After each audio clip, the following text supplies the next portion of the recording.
Hey guys, so currently Samsung Galaxy Watch Active 2 and the Fossil Gen 5 both are priced very closely, so people are confused which one to buy. So in this quick video I'll talk about all the important things you need to know. For detailed specs you can check the websites, but I will mostly focus on the real usage. So if you're new to the channel, subscribe guys, also like this video. Let's begin. So let's start with the build. On the left you have the Fossil watch, on the right you have the Active 2. Now the Fossil watch is stainless steel and feels very good in terms of build quality. The buttons feel rock solid. The watch Active 2 has an aluminum casing and the buttons also feel decently good. Nothing bad or anything creaky as such, but definitely when you compare it with the Fossil Gen 5, this feels more durable and more rock solid.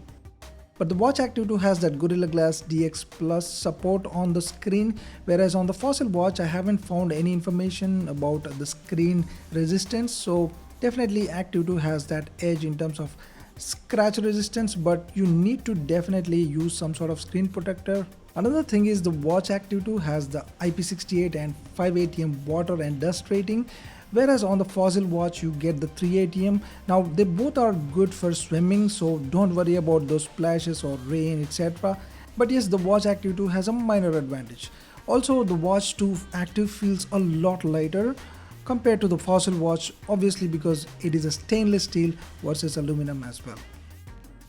The Fossil watch has this crown, so you can use this for navigation and that is very handy. Some people like it, so it's gonna be pretty handy for navigation, whereas on the Watch Active 2 you have something called a touch bezel. Now I personally prefer that physical touch bezel, but I mostly don't use this feature. I generally use the normal navigation, so it's up to you guys. So moving on to the display, both of these are 44mm dials, but the display itself is slightly bigger on the Active 2. You can see the specs here for those who care, but it's slightly bigger. Also both of these have that AMOLED display, so both of them look really good, but the Fossil actually has a higher pixel density, so it should look a bit sharper, but this is not a smartphone, so it shouldn't matter all that much guys. But what matters is the outdoor visibility. I took some extra effort to take these out. I set them at the maximum brightness. As you can see guys, both of them are pretty much visible, no issues here, but I find the Active 2 to be slightly a little bit brighter, maybe probably because of the bigger font, I'm not sure, but yeah, both of these are pretty good. Now moving to the performance, the processors on both of these are not the latest, so don't expect the performance to be top notch. Mind you, these are launched almost 2 years ago, so keep that in mind, but the performance is definitely pretty decent. But you do notice some occasional stutter, so don't be surprised, but otherwise both of these are pretty much operational and they give you a decent performance and you can do your day-to-day tasks without any issues, so just keep that in mind. Also another downside is both of these have the NFC hardware, but none of them have the NFC payments enabled. The Google Pay does not work on the Google Wear OS on the Fossil watch. The same goes with the Active 2, it does not support the Samsung Pay. So let's hope that they bring this feature via OT updates. We can only hope for that. Now moving to notifications, when you get a call, you can either receive the call or reject the call, or you can use these templates on the Watch Active 2. Also you can basically send a voice message when you get a message, or you can send emoticons, or you can type the message as well. The same goes with the Wear OS on the Fossil watch. You can pretty much reject the call or take the call or use the templates to answer. And even the messages, you can also do all sort of things just like the Watch Active 2. So notification management is pretty similar on either of these. Also both of these are fairly accurate in terms of heart rate or other health tracking features. Now I prefer the Active 2 for a few things, like they have these guided workouts where it kind of guides you and gives you a feedback when you are doing the workout. It's not perfect, but it's slightly better than the Fossil watch.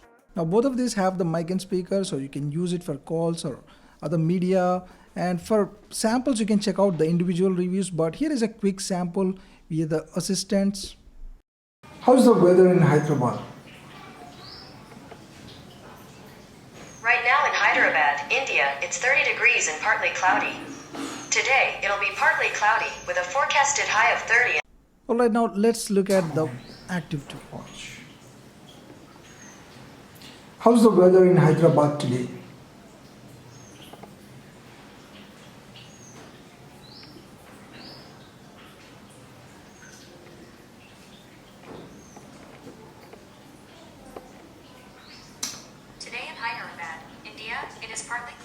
a high of 31 degrees and a low of 22 degrees. But the biggest difference between these two is the software.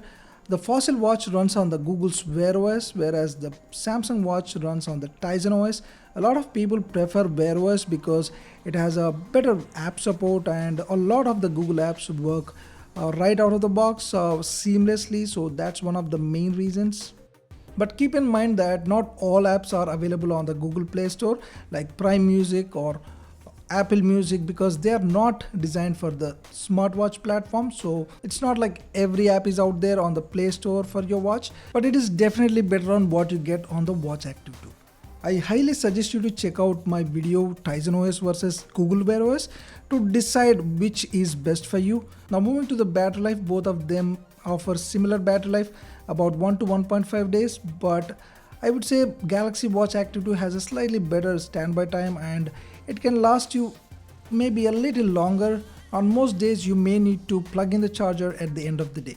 So it is your call which one you like the most. Let me know in the comments, and also I'll drop some links to my other recommendations. You can check them out, and please like this video, subscribe. Thanks for watching guys. I'll see you soon.